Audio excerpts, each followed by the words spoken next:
No matter if points are gained or points are lost, there will be much to discuss. For analysis regarding tonight's Winnipeg Jets game, here are Dave Manouk, Ezra Ginsburg, and your host, Drew Mandel. The Illegal Curve Postgame Show, presented by PlayNow, the official sports betting partner of the Winnipeg Jets, starts now. Good evening, Winnipeg. Good evening, Manitoba. For all those joining us live this evening on our YouTube channel and all of our social media platforms, we say good evening, universe, and welcome to a monumental day in the history of Illegal Curve Hockey. Along with Dave Manouk, along with Ezra Ginsburg, I'm your host, the meat man himself, Drew Mandel, here to discuss the Winnipeg Jets and the Colorado Avalanche. The Jets were game.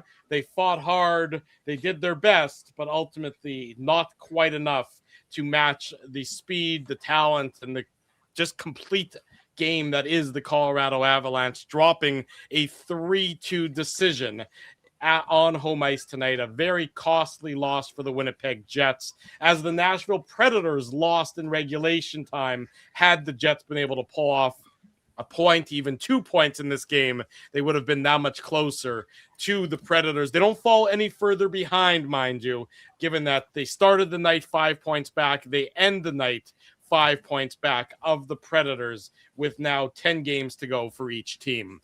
Gentlemen, good to see you both. You know, the Jets didn't play a poor game, I don't think. I thought they were played in fact, a pretty decent game. It just goes to show you, though, especially I think it was emblematic in the last 3 minutes of tonight's game, where the Jets couldn't get the puck in a desperate situation. Colorado just sort of toyed with them and schooled them for the last 3 minutes. And I think that's a microcosm of the vast differences between a Colorado Avalanche and a 2025-26 version of the Winnipeg Jets. Good evening to you both. Welcome to the program. What's up, boys? It's a big evening, as you mentioned, Drew. We're going to break down tonight's Jets-Avalanche game and then obviously get to what everybody's been waiting for. People are texting me. People are emailing me. People are showing up at my front door, Drew. Like, everyone is talking about this. This is going to be huge when we view the footage of Drew's supermarket sweepstakes at Red River Co-op on Grant Avenue. But, yeah, this was a pretty close game, right? And until it wasn't, right? The Avalanche obviously pulled away there after Nathan MacKinnon made it 3-1. And we'll get into the challenge, because I definitely didn't think it was challenge worthy. I mean, clearly, it was even mentioned by Kevin Sawyer on the broadcast, right? Like, that was just about as much about standing up for Hellebuck, right, Dave and Drew, as opposed to, actually Matt Prefontaine thinking that was going to be overturned. But, when you keep the Avalanche to 3 goals, look, Nathan MacKinnon, he scores 2 goals, and he didn't even really have as dominant of a game as we've seen, right? The Jets, I thought, did a lot of things that they did against Vegas, right? Like, they were doing a good job of kind of keeping things to the outside, slowing the Avalanche down in the neutral zone, limiting second opportunities, everything like that, right? And kind of the difference is the Avalanche score on the power play and the Jets don't, right? Like, that's really the difference in the game, is 1 power play goal, right? It's obviously a 1-goal game, but the Jets had the 4 opportunities, including 2 in the third period, and they couldn't capitalize, right? Like, they had opportunities, and yes, the Scheifele goal does come very shortly after the penalty expires, right? So I will give them that, but there were other opportunities in the game where the Jets could have scored, and that was something that we talked about this afternoon at City Place, right? Avalanche had the top power play on the road in the entire league, right? This is the best defensive team in the league, and they're very stingy and they're very aggressive on the PK, and so give them credit. But I think you're right, Drew. I think the Jets battled till the end, and when there was the 4-on-4 after Pionk and Taves took the offsetting minors, yeah, the Vaughn right. Taves, not Jonathan. Exactly. The Jets really couldn't get anything going, and that's unfortunate, because I thought that was just a good team just imposing their will and saying that we're not going to let this team tie this game up. So that's just it. They refused to that was their version of stepping on the throats of the Winnipeg Jets. Apologies for the colorful imagery, but that was their version of that. That was their version of just sort of reminding the Jets, yeah, you've played decent. You beat us last game. albeit I think the Jets played better in this game than the last game that they won against the Avs, Dave, about 10, 12 days ago, whatever it was. It is 12. I verified 12 days ago. 12 days ago. That was an affirmation at the end of the game today that the Colorado Avalanche were just, when we're done toying with you, this is what it looks like. And that's just the reality for the Winnipeg Jets, is they can't compete with that. The Avs are a wagon. There's a reason why they very well could be lifting Lord Stanley's cup at the end of the season, and it would not surprise any of us. In fact, I think it would surprise us if they don't lift it. But that was a reminder thereof at the end of the game today, just the disparity between the Jets and the Colorado Avalanche. I think the only thing that, to me, Ezzy, that was shocking when all was said and done is that Cale Makar didn't get his 500th point against the Winnipeg Jets, because the Winnipeg Jets do tend to give up those milestone goals, as we saw with Steven Stamkos when he got his 60th what was that, 14 years ago or 15 years ago, whatever it was. And then we've seen a lot of things happen. So kind of expected that, but it didn't happen. I checked. Makar did not. I feel like Ovechkin too, Dave, I'm forgetting which milestones, but no, he did. Ovechkin's burned the Jets too. Yeah, no, there's no question about it. So it's a tough one, because as Drew has outlined, this is a game where you could have won. And not only could you have won it, but at least get it to overtime, get a point, and then you're within 4 or 3 of Nashville. Mm-hmm. And instead, you now are trailing by 5, and there's 10 games left. So, I mean, it's you've just made it all the more difficult for yourself. And so, well, especially when you consider that of those 10 games, you look where Colorado again, then Dallas. Yeah. It's not going to be easy. And no. We know that. And we've talked about the quality of the Jets, strength of schedule down the stretch, and how they have one of the most difficult ones in the NHL. So, I mean, and look, they did this to themselves. If they want to blame anyone, right, Ezzy, they can only blame themselves based on the fact that this was, again, all that 13 game, winless streak where you don't even get a point in any of the, all those 1-goal games. You're not getting any points. And ultimately, what's the biggest flaw? Because as much as we, will lament the loss of Nikolai Ehlers for this Jets team, there's no question about it that he was such a big part of that second line and driving. Dave, he's back. He's been reincarnated as Zach Rosen. Well, except for the fact that Rosen, Barron, and Lambert today, 2 shot attempts for, 12 shot attempts against. That good? No, it's not. At 5-on-5 for 5 minutes and 24 seconds. They, in fact, we were talking about it earlier today on the special edition of the Illegal Curve Hockey Show, that we wanted them to play more minutes at 5-on-5 than Koepke, Taves, and Nyquist. Sort of famous last words. Lambert, Barron, and Rosen, 2 shot attempts for, 12 shot attempts against.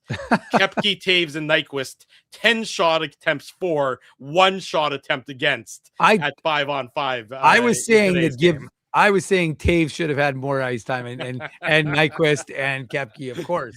But no, I mean, look, it certainly shows. It would, I think, again, against the best team in the NHL. Mm-hmm. That that there's a reason why, as much as Morgan Barron likes being the veteran guy on that line, the punch to the face that he got from Josh Manson was probably somewhat emblematic of the way the Avs punched them in the face throughout the course of this hockey game.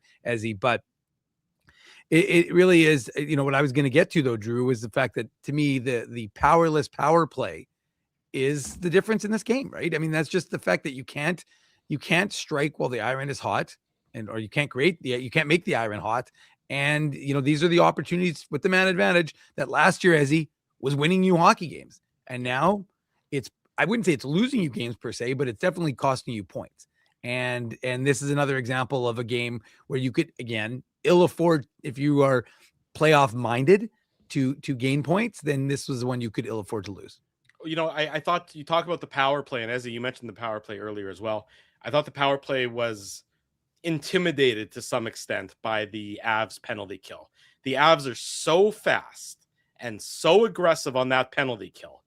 And you can be that aggressive on a penalty kill like that when you have that level of speed. Sometimes you see a penalty kill that's really aggressive, but they're not good at executing it. They're almost more chaotic than they are aggressive. This is aggressive with speed. I mean, the Jets, first of all, it took them a long time to establish any zone time, and the Avs were on them like white on rice or on brown like rice, depending on the kind of rice that you prefer. They were just right on the Jets power play before it even had the opportunity to think about making a play. That's how that was a real impressive performance by the Avs PK. Now, we knew it was good coming into tonight's game. We know that it was the top PK in the NHL, but to see it in action and to see just how smothering it is to the opposition, just another sort of notch in the belt of a excellent Colorado Avalanche team. I don't know that there's a power play that can play with enough pace to match the speed and the pace that the Avs PK plays at. That was really impressive to me, Ezzy. Yeah, no, the Avs PK is impressive. This Avalanche team in general is just very impressive. And what I was going to say, this isn't specific to the penalty kill, but the way they activate their defense, and I don't even know if activating is the right word, just the way that the defense jumps up into the play, giving them a fourth forward, right? Like it was talked about a lot by Dan and Kevin on the broadcast. Dan, by the way, is confirmed to join us on Saturday from Colorado. It's not a TSN game, it's a Rogers game, but Dan Robertson's going to join us. Dave M and I, Drew's going to be off, but we're excited to have Dan on the broadcast. And they were talking about it quite a bit, right? Like you just see, and the thing is, it's not just Cale Makar, right? Like it's not just, not at all. Like we remember Josh Manson had a chance in obviously we were talking about Manson more so in terms of his fight with Morgan Barron, right? But Josh Manson got up into the play. I remember Brett Kulak had a good scoring chance in the second period, right? Like it's the whole team. Like this, like to your point, Drew, like this team is quick and they're aggressive. And they're aggressive in every sense of the word, right? Like they're aggressive offensively, they're aggressive defensively, they're aggressive on the PK. Like they know, and the thing is, they've been also getting the goaltending, which is something that Colorado like wasn't necessarily getting in previous years, right? Like they had to trade for Mackenzie Blackwood, and they had to acquire Scott Wedgwood. And now the goaltending, they're the complete package. And I agree, Drew. Like, there's a lot of good teams in the NHL, and we see upsets, but Colorado has to be the favorite to win the cup right now, just based on how they've been playing on this road trip. Obviously, not just this road trip, but they're the first team to clinch a playoff spot, boys, and they're still going, right? Like they want to make sure they lock up home ice advantage. Drew, did you freeze? Ezzy, did we lose Drew? I think we lost Drew. Drew is frozen. This is amazing. I was like, oh, Drew. I'm like, do you want us to play the meat minute right now? Drew, if I'm the king of a legal curve, just say nothing. Drew, if you're going to give all your meat away to charity, say nothing.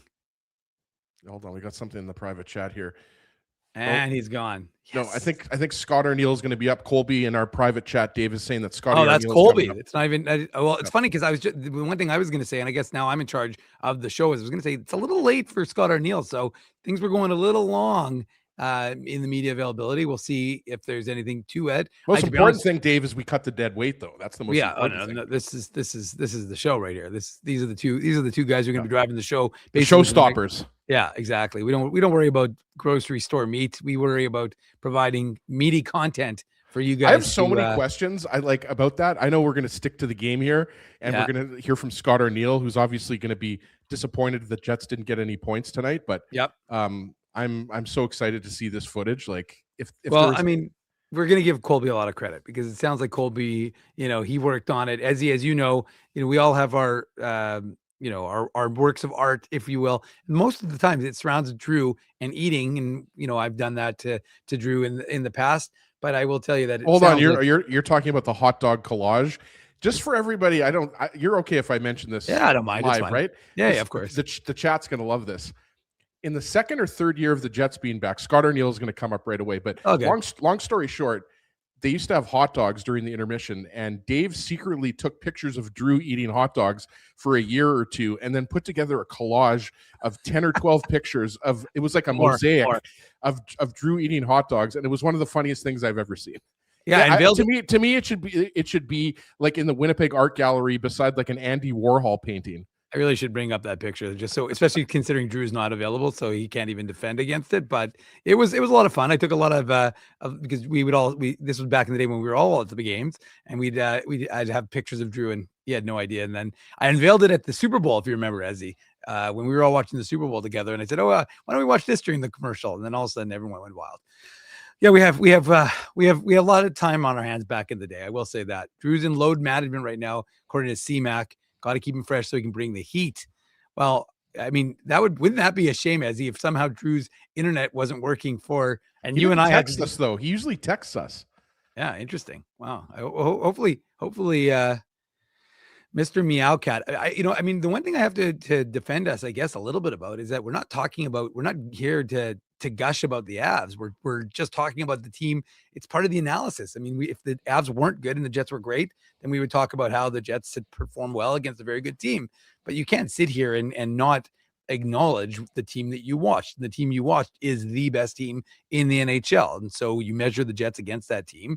And today they fell short. And so we're discussing it, is what I would say. We're not sitting here having avgasms, as someone else suggested in the chat.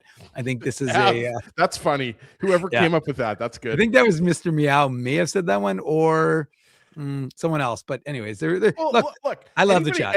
Anybody watching that game tonight, are you going to tell me that the Avalanche aren't a juggernaut? Like, just look at the record. First team in the NHL to clinch a playoff spot. Like, we're not Avs homers. We're just giving them credit. They're an absolute dominant team that right now I think you'd have to say are the number one Stanley Cup contender, or at the very least, they're one of the top two or three teams in the league, right? They're the number one team. And then I'd say Tampa's probably 2, Dallas close to, and don't forget about Carolina. I always have Carolina in the top 3 for sure.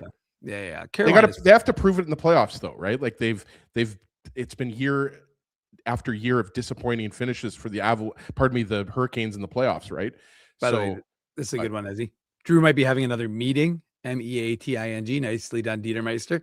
Whoa, Scott Arniel still not in the Matt Frost Media Center. So I'll just bring it in here so people can see. No, Scott Arniel. No, because then people can hear everything that's going on. We don't want to out any of our media colleagues live down the line. But what I will say is, of course, this is the Illegal Curve Postgame Show. I'm Dave Minuk. He's Ezzy Ginsburg. Drew Mandel was here. We don't know where he's gone. He still hasn't texted us. No, this is very bizarre. Well, because he's probably, I can just see him right now furiously. We're trying to figure out his computer, trying to get something to work. But anyways, this is the Illegal Curve Postgame Show. Is Drew in the nexus of the universe right now?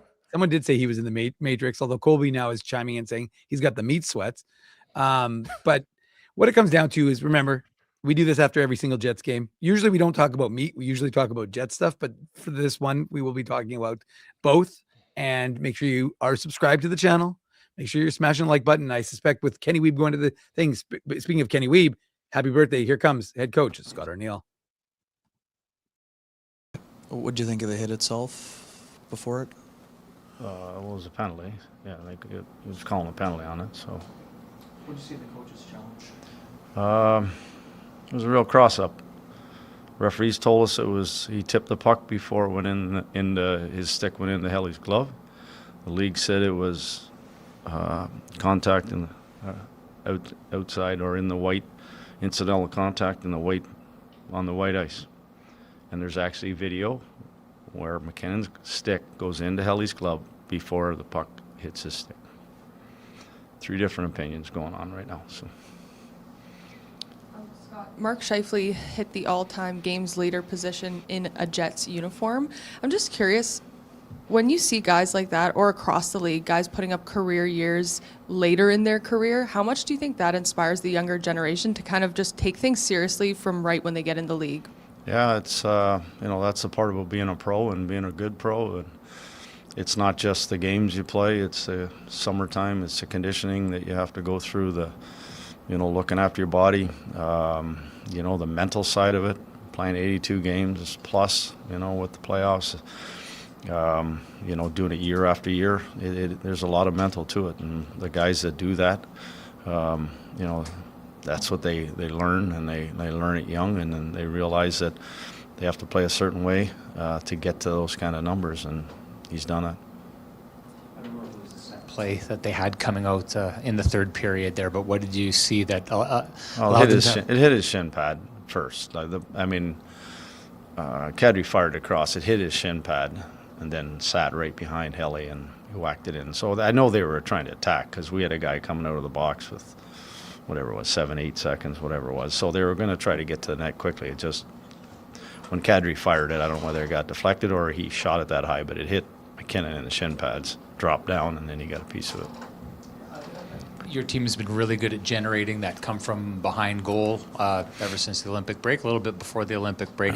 What was missing tonight, or what could you have done better? Well, Colorado had a lot to do with it too. I mean, as they, they got up 3-1, they were, they were really clogging. They weren't giving us a whole lot of looks. I liked a lot of how we played. I mean, until we got down in the game, there was a lot of good things happening. We were taking a lot of their game, that their speed game. We took a lot of that away, and I thought that, we had our looks. We had some opportunities, not as clean as, we hope. If we're going to, for Saturday, we're going to have to get inside and throw some pucks into the blue paint, look for some greasy kind of goals, because they do a good job of, trying to keep you the outside as we try to do to them. To that point, talking with Mark and Cole, they both seemed really positive coming out of that game, and I know that's the number one team in the league. I know you don't have points to not get at this point, but do you walk away from that game and think that that's something that puts you heading in the right direction? Well, obviously we know who we're playing. They're a great team, and we got to turn around now. We got to go into their building, and it's all about the 2 points. We didn't get anything tonight, and that's the frustrating part. And we played good, but it wasn't enough to get us the points. And that's where we're at right now in our season, and the sort of where the landscape is of us trying to get in the playoffs. We got to find ways to finish that game. Whether that's our power play, generate more offense, whether that's making the stops on the kills, or if it's 5-on-5, it's different people trying to find a way to get on the scoreboard to help us, get that game. When it was 1-1 for quite a while, find a way to make that 2 on us.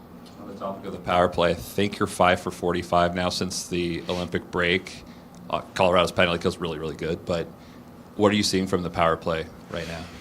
Tonight, Colorado was extremely aggressive. They pressured us hard, and they got the pucks quicker than we did, and it just that's just something that's one of our strengths. So usually when teams get real aggressive, we have our numbers and we have bodies around and we move it quick and get it away from there. Tonight we weren't able to do that, so we got to turn around and play them on Saturday. So we know what's coming, so we got to be better at it. Thank you. Thank you. There he goes. That is head coach Scott Arniel following his club's 3-2 loss to the Colorado Avalanche to conclude this very short 2-game homestand. And of course, it is a home and home series, so the Jets will be heading to Colorado next.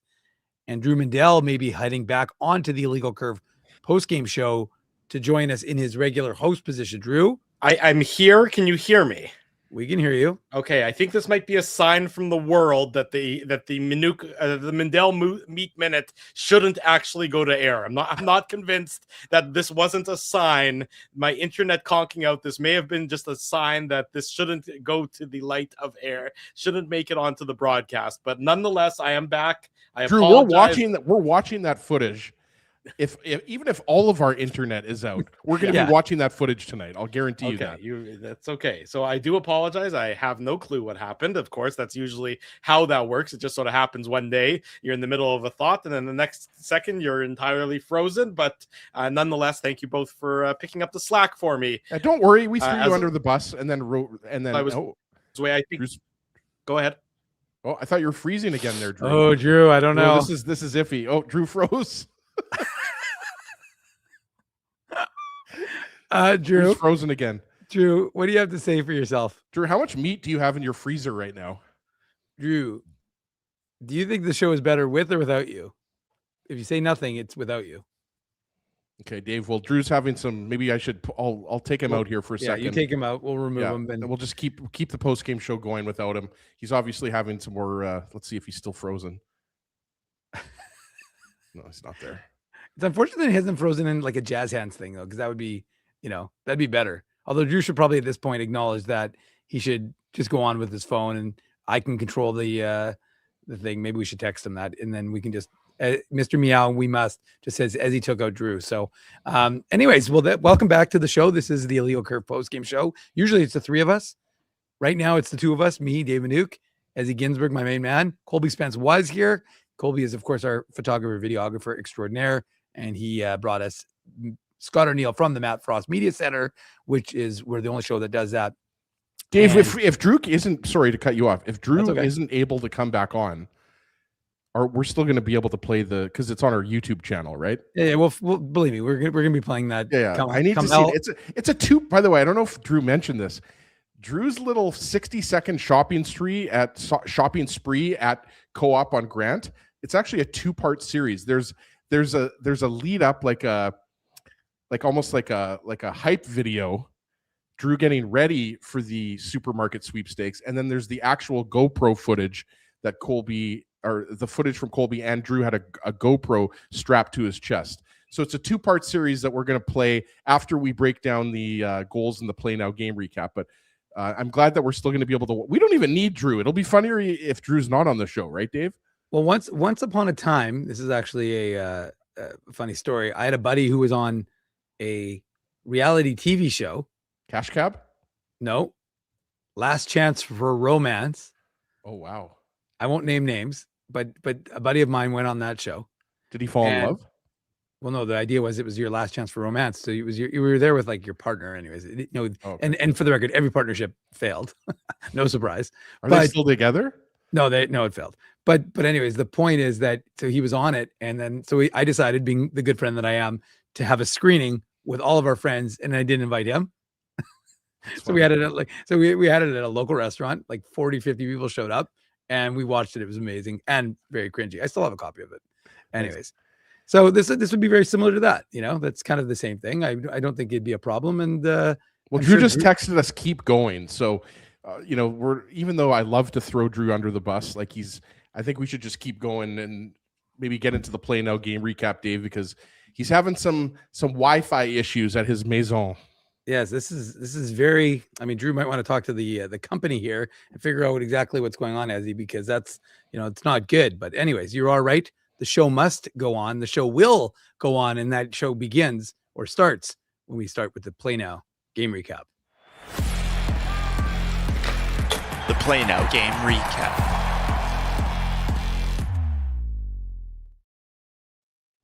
Bet with PlayNow, the official betting partner of the Winnipeg Jets. Sign up and get up to $250 in bonus bets. Conditions apply.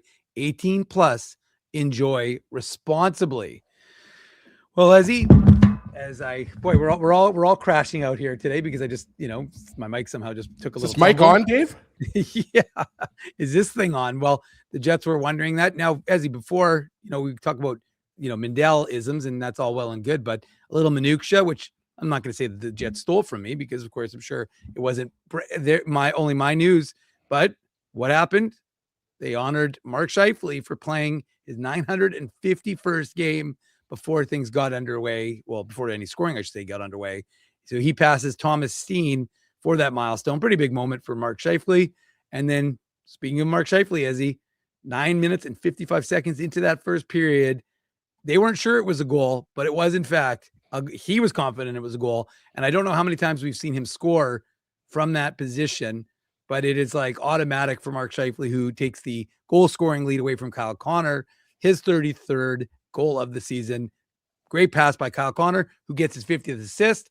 And of course, Josh Morrissey gets the other assist. But what did you see in the setup for this one?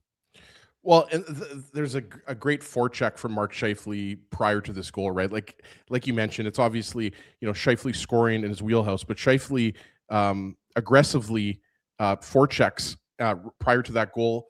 And, it was just emblematic of his game. I just thought he was just all over the ice tonight. Obviously, we'll talk about his goal in the third period as well, but just a really nice, just Kyle Connor and Scheifele doing his thing. And it's funny, Dave, because watching live, it seemed like, Scheifele could have scored there, but because the puck went in and out so quickly, you kind of thought for a second, like, did that hit the post? Because Mackenzie Blackwood certainly knew it was in, right? Like, you could tell by the way he reacted. Like, it's not like he was like looking around, like confused about whether that puck went in.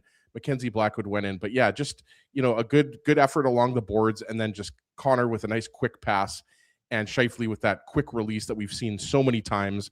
Like, these guys, just from the first game of the season on, they've just been on. And Kyle Connor won't necessarily hit his career highs, but Scheifele is definitely going to hit his career high in points at some point here in the last 10 games of the season. Or no, he did. Sorry, he did. He did, and he surpassed it, which we'll get to when we get the next one. That's okay. Yeah, so there were so many milestones, Dave. I forgot about that one. It's fair. There were a lot of milestones. So, and also, I think he set the record for most career points by a Jet at home as well. I saw that on the broadcast too. I think you're right. I think this is like 53 so points. So it's definitely been a career year for Scheifele, and I think Drew's coming back. I'm not sure what's going on, or we have a couple things happening behind the scenes here, but we'll just continue on with Drew. But yeah, I mean, just vintage Connor to Scheifele there. Obviously, we see Scheifele to Connor as well. But just a really nice goal to open up the scoring. And like at that point in the game, like I thought it was very even. And for most of this game, I mean, obviously it was tied after the first period. And then Colorado gets the 2 goals in the second period, and they go up 3-1. But like, I just thought this was very, taking advantage of kind of a little bit of loose defensive hockey from the Avalanche. Yeah, no, I think you're exactly right, Ez. And I think, look, this is sorry, I meant to say Avalanche scored the 2 goals in the third period, Dave. Yeah. But I think for me, what's so interesting is the fact that, again, it was one of those good starts, right? Like you're looking at the score and you're like, all right, the Jets they're up 1-0 and they're feeling good and they're dominating the play. And we should, again, like I said, second straight season for Kyle Connor, he gets to the 50 assist mark. So, I mean, I think he had 56 last year. So he's on pace to come close to that, maybe surpass it. We'll see. And the Jets were looking good because for most of that remainder of that period till 2:20 was left in the first, Desi, they were looking like they were going to take a 1-0 lead at least into the first intermission, but it was not to be because not Chris Drury, but Jack Drury, he gets a kind of a weird one in front of the net. Jets aren't able to get that puck out. And Sam Malinsky, who I believe, is it Malinsky, who's a guy who went to, I think he might have gone to Cornell, did he not? I think you're right. He did go play American college hockey. I think. Yeah, I'm pretty sure he played Cornell with Barron and Jeff Malott. So, but Sam Malinsky, he takes the shot. But it's kind of one of those plays that, you have a chance to get the puck out. You don't get the puck out. And Elias Salamonson a little late to get to Drury. Hellebuck probably should have covered it. They don't. And Drury gets a couple of whacks at the puck. And it's a 1-1 game. What did you see from this play? Well, yeah, it's like you said, Dave, it's an ugly goal. And yeah, Iafallo gets it back to Morrissey, and Morrissey doesn't get the puck out. Like you said, and it's Parker Kelly along the boards who prevents Morrissey from getting the puck out, and then it's kind of just ugly from there, right? Like it's just the Jets are a little bit caught, kind of. I thought just a little bit out of position, and then the puck is put on net by Malinsky as you talked about, and then Drury kind of pokes it in. So I think we talk about this all the time, but the Avalanche do love to throw the puck on net.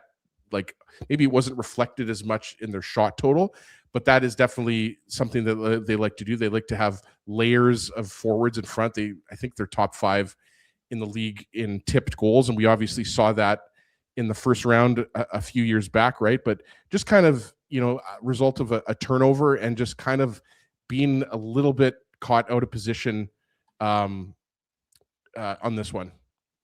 Well, and again, that's, we talk about, I hate to, Drew's not here, so we shouldn't have to use any Drewisms, but the reality is that it's the little things that burn you, right? The little mistakes. And Colorado, not to sit there and laud Colorado too much. I don't want the chat to get mad at me, but the fact of the matter is that Colorado is too good to give them those sorts of chances. So if you have a chance to get that puck out and it's right at the blue line the way it is, you got to get that puck out. So they don't.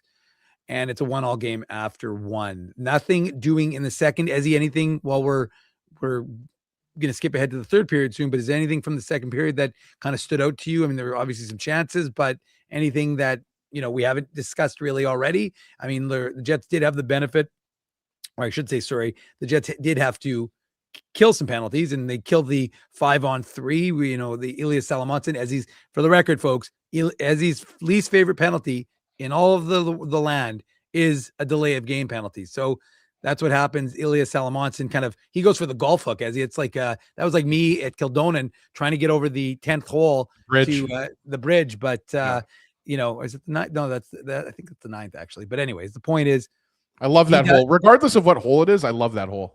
I'm trying to think. I should know it, but since it's my home course, well, Mr. Mandel. I honestly don't know if it's going to work at all. I mean, who knows if it's going to work? I would advocate you just try and talk a little bit. Don't talk too much. Leave it to Ezzy and I. You just sit there, look good.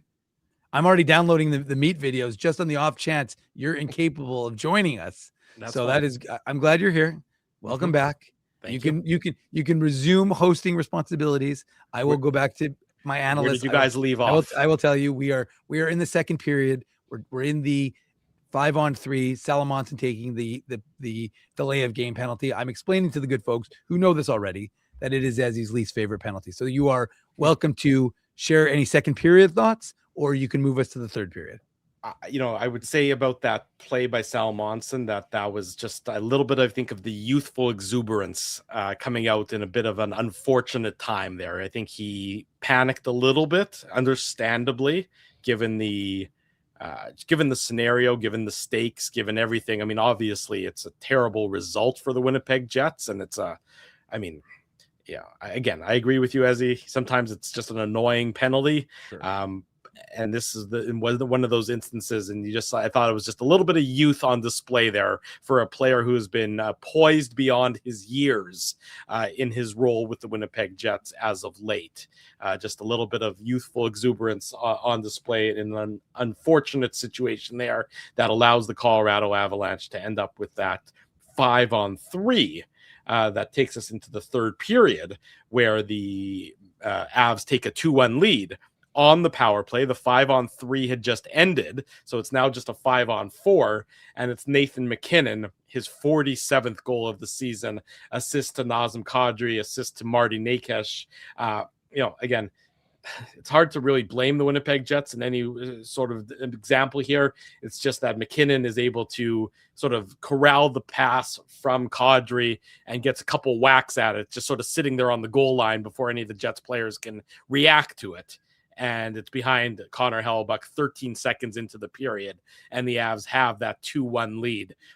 You play with fire. I know the Avs power play has not been good this year, which is remarkable, but you just play with too much fire, and eventually you get burnt, and unfortunately the Jets are the ones who get burnt on this situation.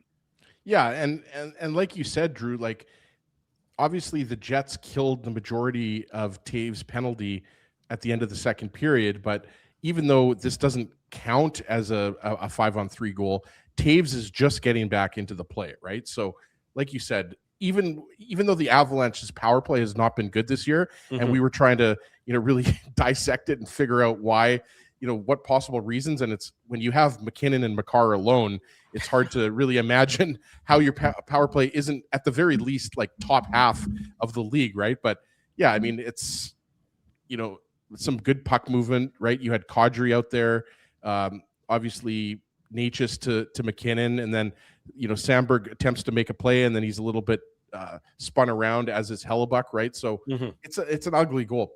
Both these Avalanche goals the first two goals were pretty damn ugly, but it's as a result of in this particular case, obviously you've got an extra 2 men, but it's the Avalanche, I think, creating their own luck, right? And the thing I was going to say, the second period, there were no goals, but the thing I was going to say, kind of looking at this game from like zooming out at a macro level, the one thing that I thought maybe about this game that the Jets were maybe the focus on defense and shutting the Avalanche down was at the cost of offense, right? Like they definitely did not, like, aside from the Scheifele line, did anyone look dynamic offensively in this game, right? Like we talked about, I mean, clearly the Barron line was when they were up against the Kadri line.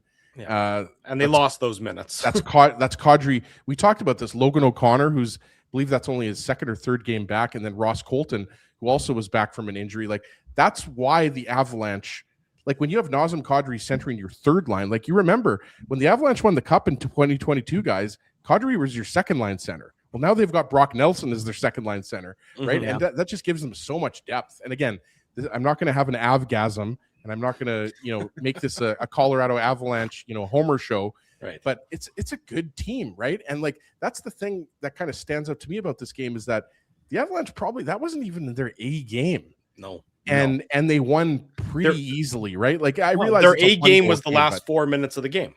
Right. Their A game where they just took, they said to a weaker opponent, you don't get to touch the puck anymore. And that's exactly what happened. That's an example of their A game. I mean, the Jets were, I can't fault the Jets' effort. I can't fault the Jets, give a damn factor. They tried their damnedest and they wanted to be in this game, and they were in this game. It's a 1-goal game. Right. So, but the only thing I was going to add, and I don't remember, I think it happened in the second period, if I'm remembering correctly, but another indication, and I know Adam Lowry's hard on himself. It was with the subject of Gordon Anderson from the Winnipeg Sun had a conversation with him. So I suspect. Are you going to talk about the play to Connor, the play that was there for Connor? No, I'm going to talk about the play where it was Perfetti or Velarde who dished it off to Lowry, who shot it wide. Mm-hmm. Now, a guy who's got better hands probably puts it in the back of the net, top corner. Well, along the same vein, there was the shorthanded play where Lowry, the puck is it's a bit of a puck battle, but if Lowry wins that one, and it was briefly on his stick, Kyle Connor, as Kevin said on the broadcast, is all alone on the weak side for an opportunity. Right. But for me, that's kind of why Adam Lowry is much better suited as for your third line center role. Now, again, there's no point in having that conversation because right now he is your second line center option. The Jets aren't changing their sort of outlook. So it is, but that's the sacrifice you make for a guy like Adam Lowry, who's more of a 15 goal scorer, not a 30 goal scorer. And it's evident in plays like that, where he's got the puck on his stick and he shoots it wide. A good goal scorer puts that into the back of the net. Right. And again, if you were looking for an internal option for the Jets second line center, it's not Adam Lowry. And that's not a criticism. That's something I think we all knew. And I think the organization knows but in this elevated role by, with their hand having been forced with the poor performance and some of the injuries, it's evident that he's not the answer for that role. It's just, there's not enough offense there. There's not enough touch at that point. And I actually thought just looking at the advanced stats, like the numbers, like the expected goals at percentage and everything like that are really good for the Lowry line. But I just thought offensively, like Perfetti, I remember had a few chances and look, there were some, like we always use the word looks. Like there was times when even Velarde was he was creating some offense for that line. It just didn't necessarily result in I think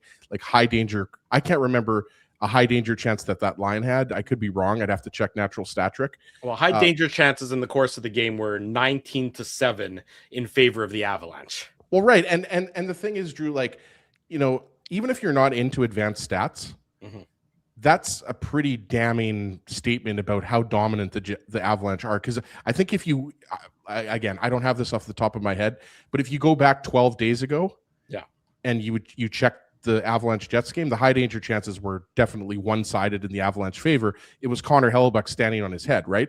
So at the end of the day, look, we're a Jets-based show, and obviously, we want the Jets to win, but the Avalanche are just a much better team. I mean, that's just it. You just can't get around that. Like, yes, the Jets have had a lot of success against the Avalanche. The graphic was put up since 2022, 2023. The Jets have beat the Avalanche more than anybody else in the entire league, but not this year. This is just not their year this year. 2-1 for the Avs at that point in time. It takes them 3.5 minutes, a little more than 3.5 minutes to make it 3-1. This is a play where Pionk goes up the boards to Lowry, and Lowry just turns the puck over. Gabe Landeskog is there to sort of force the turnover, and then quickly the Avalanche transition. Nathan McKinnon to Arturi Lehkonen. Lehkonen back to McKinnon, who deflects it past Connor Hellebuck. This was the quote-unquote controversial goal. Wasn't really that controversial, but the Jets challenged it for goaltender interference. And again, you just can't afford to make mistakes against the Colorado Avalanche. The Jets made one here. Good play by Landeskog on Lowry to turn the puck over, and it's in the back of the net very, very quickly. And 3-1, 4 minutes into the third period, and it's now a real significant uphill climb, Dave, for the Jets to get back into this contest. As they said in Rocky, it's over, Rock. I mean, look, it is a tough. You're right, Drew. You knew it was gonna be tough sledding because the Avs are gonna do what they did in that final 4 minutes. And look, credit the Jets. They didn't fold up their tent and go home, as they kept trying to soldier through and create. And of course we'll talk about it. But yeah, I mean, look, the one thing that the Jets did do is give up a lot of 2-on-1s in this game. There were a lot of 2-on-1s for the Avalanche, and so that's the Brock Nelson breakaway as well. Yeah. Oh no, that was out. That was out of the penalty box. Yeah. Yeah. Exactly. Yeah. But and again, even the short, like you said, and there were shorthanded opportunities. And again, the Jets are pressing, and they're trying to take advantage of the Avs' aggression. One thing Scott Arniel said when he came in after we had talked about how aggressive that, and everyone in the chat saw it too. But that's one of those things, right? So I mean, here's just another chance where you have it. It's an Adam Lowry. How often does he make that sort of error, right? And not often. No, and so he tries to get back. It's just like we talked about. I mean, these are Drew. I mean, you were gone. You were frozen at that point. But I mean, I said it, to quote a Drewism. These are the little attention to detail mistakes that if you make them, teams like Colorado are going to make you pay. So this is. I mean, and remember, folks. I mean, this is the reality. If the Jets playing these guys, can you imagine playing them in a 7-game series? It wouldn't be competitive, but they're not. That's not a Jets thing in particular. Whoever Colorado plays in the first. Oh, for sure. No. Like, it doesn't matter if it's Winnipeg or Nashville or Seattle or Los Angeles or San Jose. I mean, it will be a clean sweep. Put it this way, Dave. If one of Nashville, LA, San Jose, Seattle, if one of those teams beat the Avalanche, it'll be up there with, like when Columbus beat Tampa Bay when they had that 120-point season. Yeah, it'll be one of the more stunning upsets in NHL history. Yeah, it'll be absolutely stunning because the way these guys are playing, especially McKinnon, Makar, Marty Necas, but then you throw in Nazem Kadri as your third line center. I know I've mentioned that already tonight, but and I'll say this much: I realize that we're praising the Avalanche a lot, but one thing I'll say though about the Jets, they executed a game plan. That's the only way they're going to stay close to an Avalanche team if they play like that tight defensive hockey, right? And so to Drew's point, I give them credit for battling hard. And yeah, they, when there was a 4-on-4 late in the third period, they weren't able to muster much up, and Hellebuck wasn't able to be pulled because the Avalanche just wouldn't let the Jets be in a position that they could pull Hellebuck. But keeping this game close, I just thought a little bit of this game, like they were a little bit too much on their heels, and it was at the expense of offense. That would be my point. And that's kind of why I say that it's almost like the Jets just don't have the horses to beat the Avalanche. They just don't, right? As my addition to your comment was going to be, you could combine Nashville, LA, Winnipeg, Seattle, and they still aren't going to win against anyway. So although Mr. Meowcat is not happy about our Avalanche praise. So we'll move on. We'll move on from Avalanche praise to Mark Scheifele praise. His 34th goal of the season. This gets the Jets to within 1 with about 10.5 minutes to go in the game. His 34th assist to Cole Perfetti, assist to Gabe Vilardi. And again, this is all Mark Scheifele. This is just Mark Scheifele being hard on the puck, forcing turnovers. Gabe Vilardi makes a real nice play to keep a puck in at the blue line, finds Perfetti. Perfetti then one-times it back over to Scheifele, who redirects it past Mackenzie Blackwood. But it's Scheifele with the play to start it off by being hard on the half wall. Yeah, it's Lehkonen there, Drew. Yeah, it's Lehkonen there, and Scheifele just... we know that this was a milestone game for Mark Scheifele as a member of the Winnipeg Jets, and he was on tonight. He was the best Jets forward. I would argue he was probably the best Jets player in tonight's game, and you saw the give a damn factor. And I've talked about this a couple different times. Again, the Jets are battling. They are fighting. They are not content to just let the season end meekly. Might it end up ending meekly? Yeah. There's 10 games to go. We know that it's if it's not impossible, it's highly improbable, but the Jets still aren't rolling over. Certainly not tonight. They weren't rolling over. They weren't content to hang their heads at 3-1.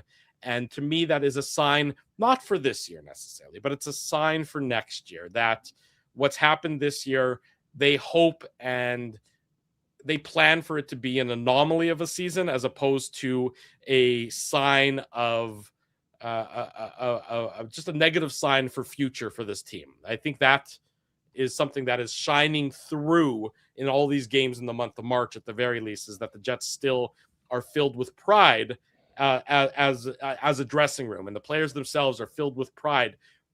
Probably won't execute it to get back to where they need to be, which is the playoffs for this year. But a guy like Mark Scheifele wasn't content to rest on their laurels. It'll be that much harder to do it again on Saturday in Colorado, given what happened tonight. But again, Scheifele, he gets his goal on this one, his second of the game, his 34th of the season, career highs all around.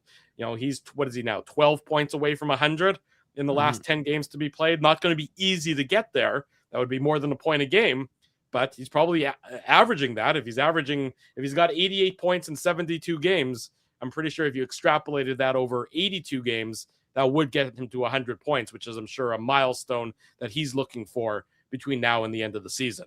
Yeah, and that's going to be something to definitely, watch over the last 10 games of the year. Scheifele chasing down 100 points. But to your point, Drew, we heard about this from Scott Arniel before the game today, and you hear about this all the time from coaches across the NHL and in all hockey leagues, right? Your best players have to be your best players in these types of games, and Scheifele and Connor, they were. And, this goal, like you said, it's Scheifele creates the turnover on Lehkonen on the boards, and then he finishes it off, and it was a nice pass from Perfetti, as you mentioned.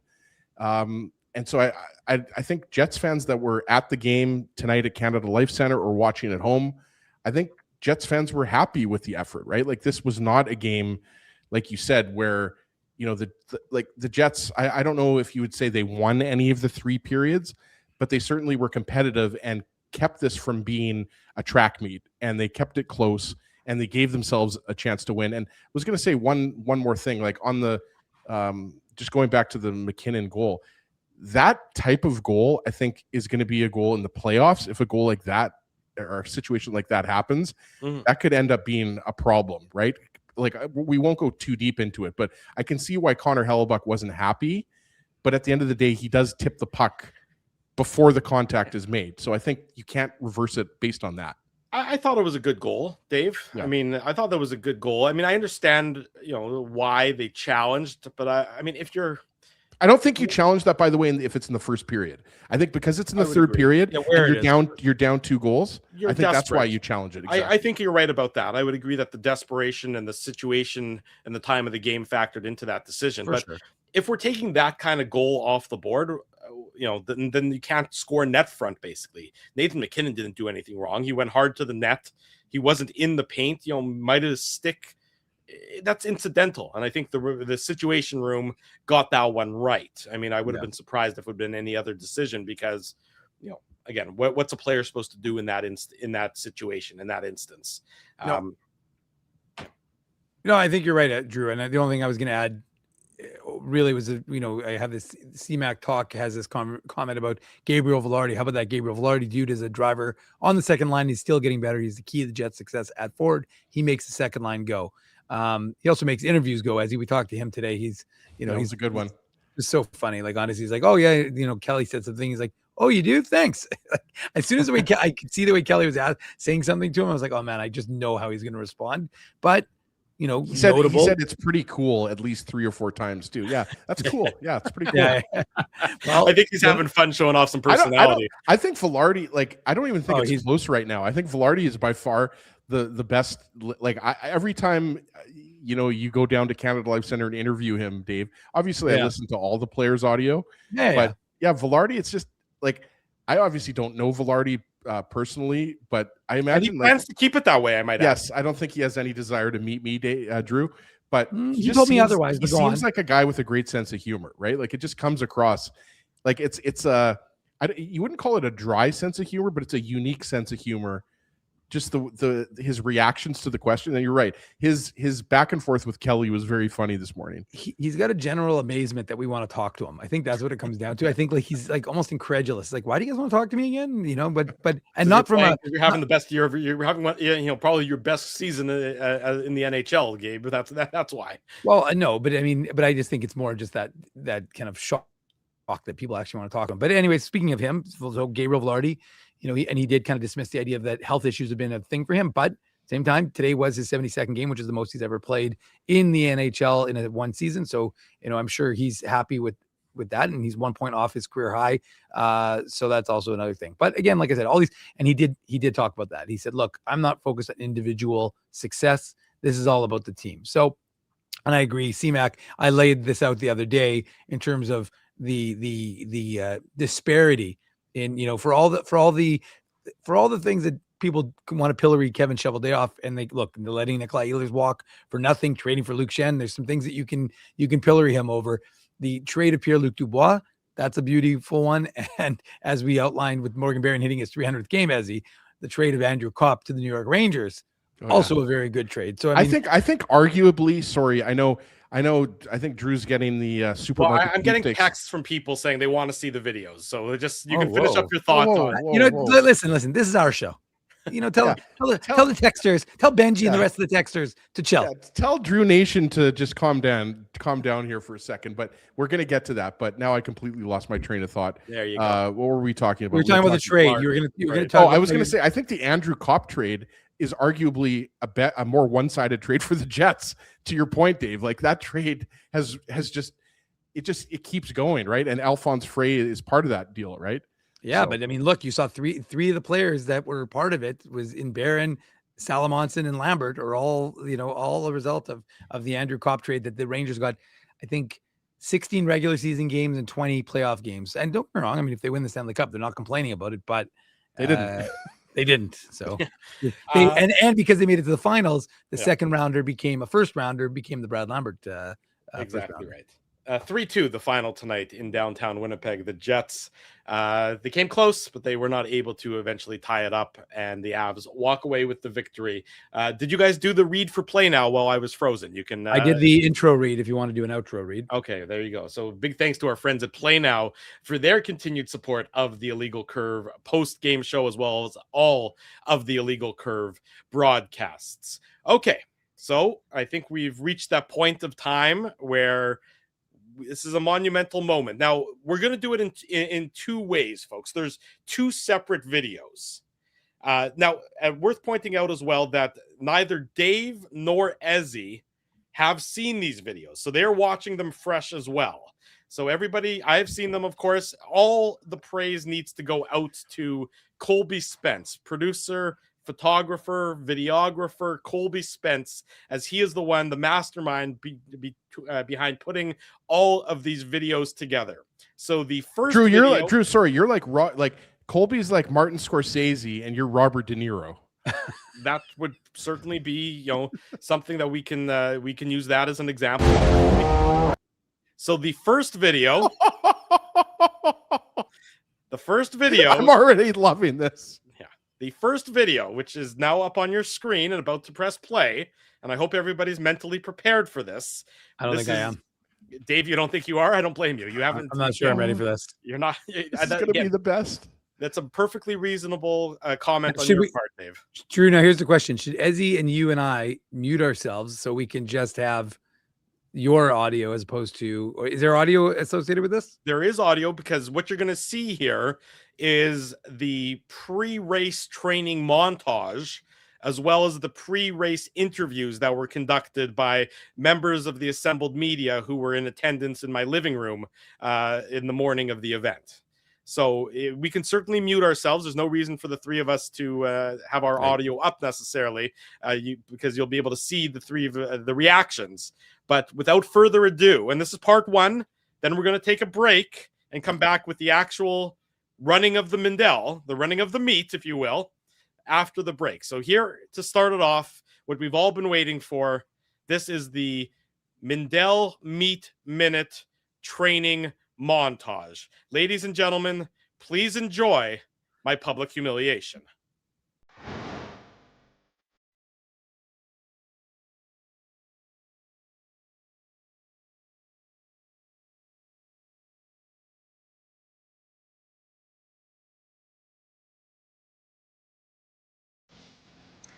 Drew, how are you feeling today? I'm ready. I think I'm ready. I've prepared hard for this moment. I'm a little nervous, I'll be honest. This is exciting, but I understand just how significant of an opportunity this is for me and how important this is for the wherewithal of my family. So I feel the pressure of the moment, but I'm not shying away from the pressure of the moment. I'm embracing it. I'm fully trained. I'm in peak physical condition. I'm ready to go. This is a lot harder than it looks. 1, 2, 3. What strategy will you be taking this morning? Great question. So we've decided to focus on the meat aisle, hence the name of the Mandel Meat Minute. But as we run past the meat mile, we're also aware that there's some fancy cheeses that are at our disposal. So we'll be grabbing some of the fancy cheeses as we run towards the meat aisle, scooping those up into the cart really quickly, then heading to the poultry, the pork, and the beef in that order. If there's any time left over, we'll maybe see if we can grab some of the turkeys, but that's to be determined. But it's cheese, poultry, pork, and red meat, red beef. That's the strategy for this morning.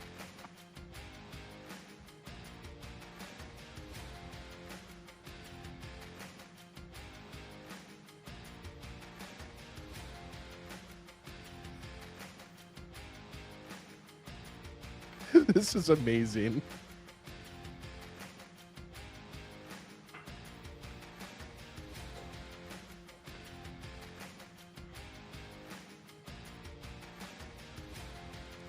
I am watching Supermarket Sweep here for the podcast listeners to get inspiration and strategy. How have you been keeping your body at peak physical shape? Great question. I've been really focused on my diet as of late. I've been trying to get rid of anything that's going to cause inflammation. So no tomatoes, no tomato sauce, nothing along those lines.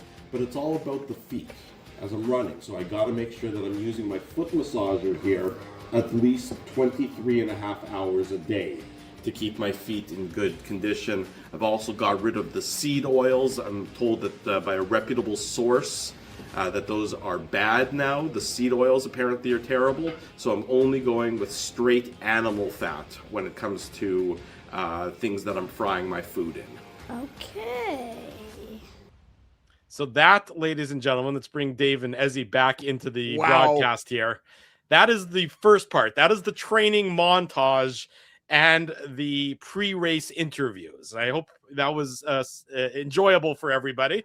Thank you to my children. It was good, but I kind of want to get to the meat of the show. You want to get, that's a good pun. You want to get to the main event. Well, in that case, we'll take our commercial break.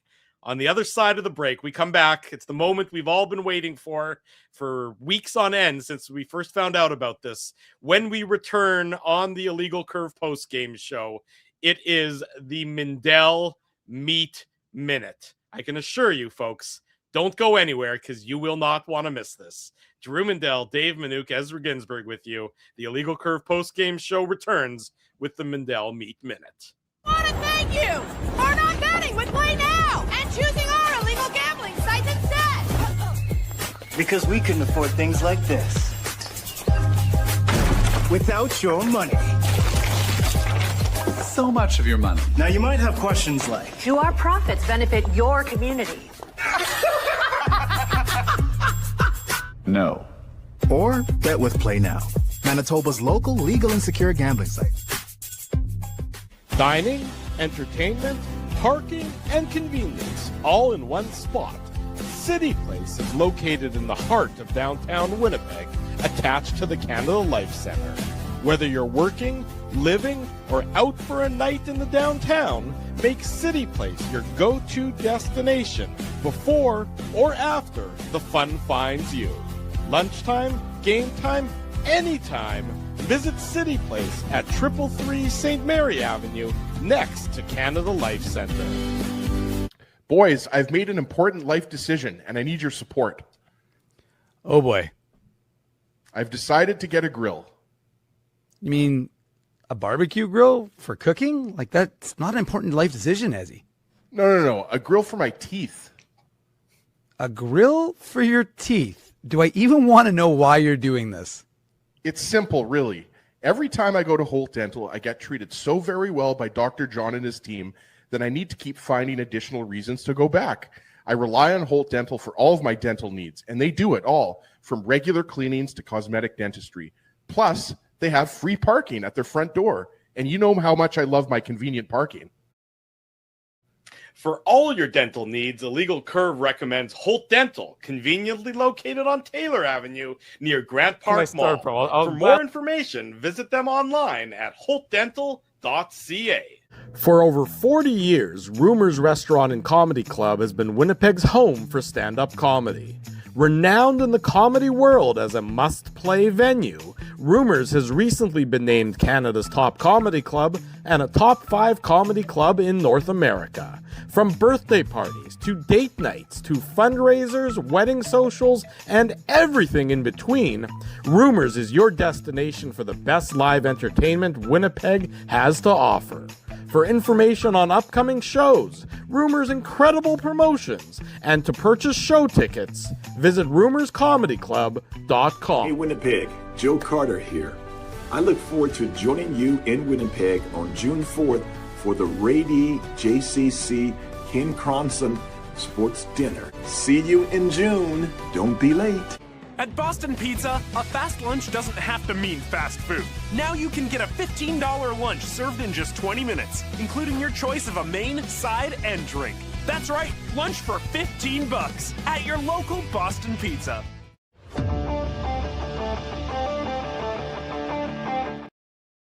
Five minutes before the top of the hour, we welcome you back to the Illegal Curve post-game show. We've done a lot of interesting things on this show over the years. We've had the pleasure of announcing the Winnipeg Jets' return to Winnipeg. We've announced big trades, coaches being dismissed, seminal moments that people remember where they were when it happened. Tonight, ladies and gentlemen, thanks to the good folks at Red River Co-op Grocery Store who were so thoroughly confused when I arrived there on Wednesday with a videographer in tow, that being Colby Spence. For your viewing pleasure, please enjoy my most public of humiliations. The Mandel Meat Let's go Minute. Where can I start from? I'll gladly take every extra step I can take. All right. Ready, set, go.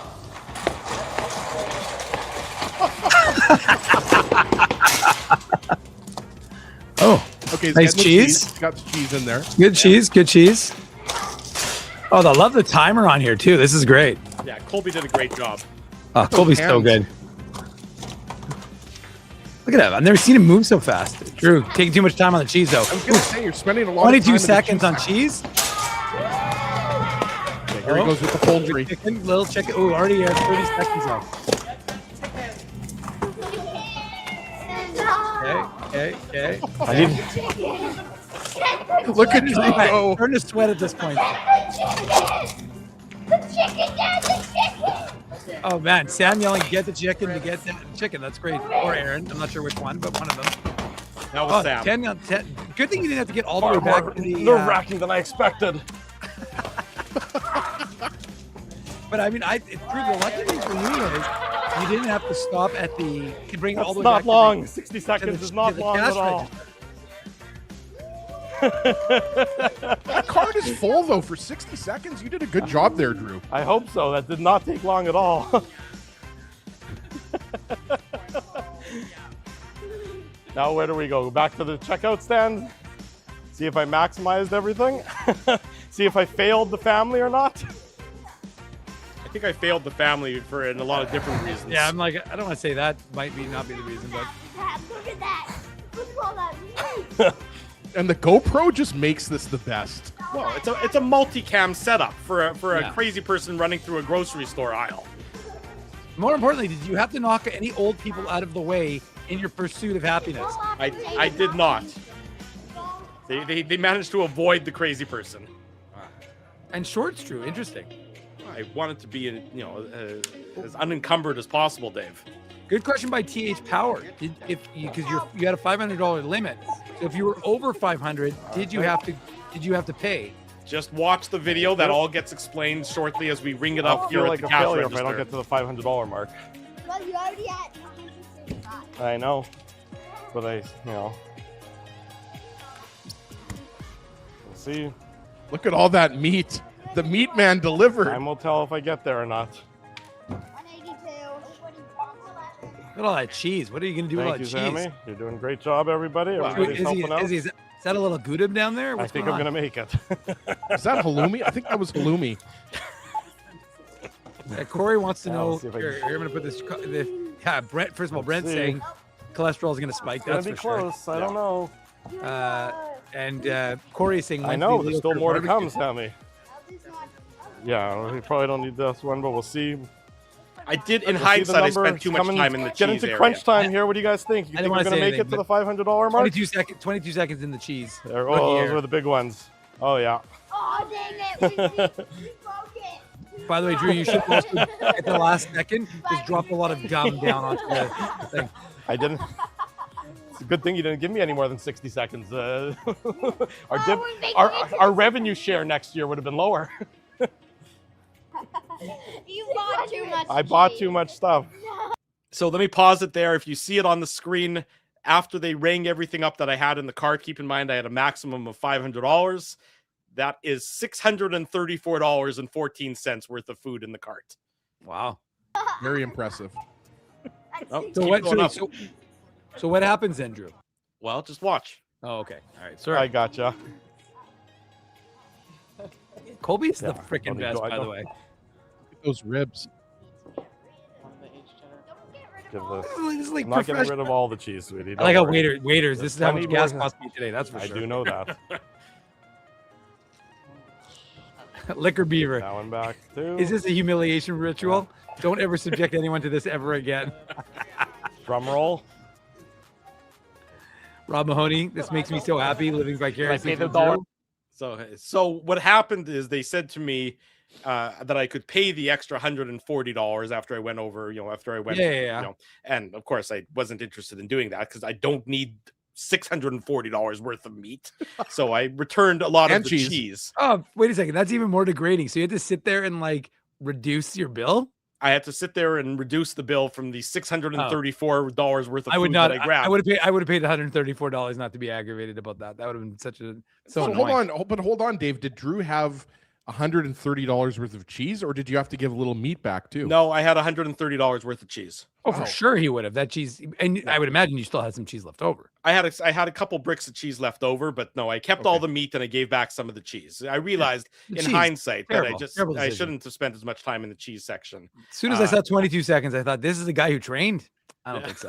Well, And Dave, Drew, no kosher. There's a nice kosher section there. I told wanna you say to anything. hit that up. yeah, but it's nowhere near the cheese section. I just happened to spend too much time in the cheese section. Anyways, let's keep going. It's $500 worth of Wait a trace to meat. second. I have a question, Desi. There's more? There's more. There's more. Don't worry. Better be good. 19. We'll pay the $1.19. Yay! Look at those pit I stains. gotta get my Drew. wallet. Oh yeah, there was You some have a serious. dollar mistake. now. Okay. By the way, the most degrading Thank you. thing was She's if gonna you spawn didn't me have the $1.19. I've never $1.19. met her before. I just met her in the parking lot. That was a good I'm line. aware, You guys thank missed you. it. You talked over it. What? Well, let's start packing some Now up. we box up the meat. Here, get those. Yeah. Got some nice T-bones there. Well, T-bone. Yeah, they we'll call me. figure it out and pack it away. There we go. Man, Drew's The gout Mandel after meat. this is Ah, going to be that's what we've incredible. been calling it. Sam dropped the Mandel meat minute. I like It's a that. nice telling you, alliterative. The good people at Red River Co-op were so confused as to what was going on.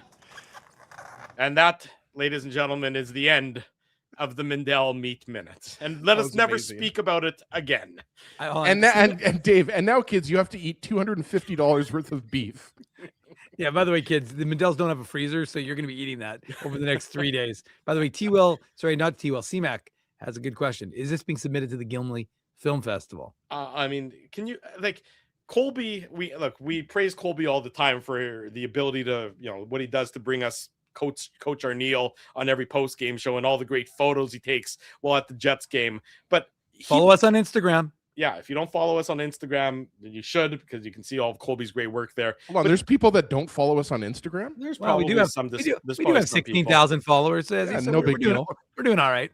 But he put that together. Like, he took the videos and the montages and everything, and he put it together in 30 minutes. That's how skilled he is. He took all of that nonsense and he put it all together in one video in no time flat. So big shout out to Colby, of course, for his efforts. Thank you to the good people at Red River Co-op for having selected me and bringing us all this joy.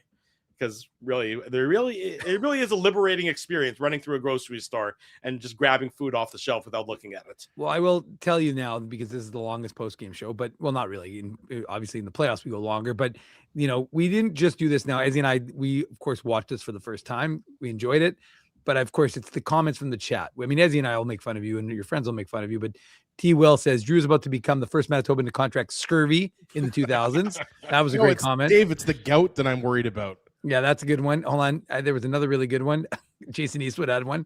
Next post-game show will feature 2 hours of meat eating by the Mandels. Spell Mandels wrong, but still pretty funny comment. Yeah. And is our boy Bruce better than talking about the Jets, to be honest?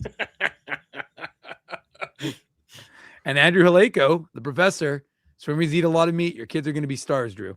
There you go. That's right. So we are well stocked when it comes to summertime barbecues and things of that nature. But it was a fun experience. And Gout Watch 2026.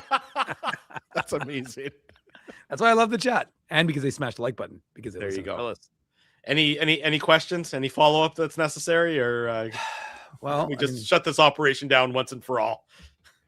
No, I'm proud. Honestly, Drew, I'm very proud of you. I'm so happy that your family was there with you to witness this historic moment, seminal moment, as you said. Yes. And yeah, I'm just proud of you for hitting going. You didn't just hit 500. You blasted over 500. Yeah, I'm proud of you, even though you didn't keep that much cheese. I like how you also made sure that you got poultry and beef. I didn't see any pork. We'll pretend you didn't. Okay, well, that's not kosher. You know that, Drew, but we'll let that pass. Yeah, that's never been an issue for me before, and it's probably not going to start becoming an issue at this point. Hold on a second. Let me just have some bacon here that I have on the table. I will Your say, floor bacon. That yes, Drew, it has been fantastic, and that let us never speak of the Mandel Meat Minute ever. No, again. I was telling Drew at City Place, I think this Meat Man nickname, I think it's got some legs. Like I think Drew is now the Meat Man. Well, we should. Do we need a specific cut of beef, or because he bought so much variety of meat, you're saying it's just a generalized meat man? No, Drew is now known as the Meat Man. He brings home the meat. Interesting. You guys can run with that all you want. This feels like an H&L promo. What did Gary always say? Something about the meat. What was it? What was I think it was at the Myers Delicatessen. They got the meats or something. Or no, that's our. No. Oh, you want to know? Hold on. Hey, I'm the illegal curve sandwich guy. It was even I couldn't finish it. Oh, that's true. That's right. We didn't say it enough like Gary. Yeah. Even I couldn't finish it. Adam, start my car. Hey, that was my joke from Saturday. You can't reuse my jokes. I will say, and by the way, thank you to everyone who's not turned us off and is continuing to watch us yammer to bring it back to hockey, because this is in fact a hockey show. How are you going to bring this back to hockey? Well, because I'm going to stop talking about the meat stuff, and I'm going to start talking about. I'm going to bring something meaty to the table, which is that WHL OHL playoffs, starting today and tomorrow. Yep. The OHL were in action today. Kevin He, 2024 fourth rounder in his Flint Firebirds.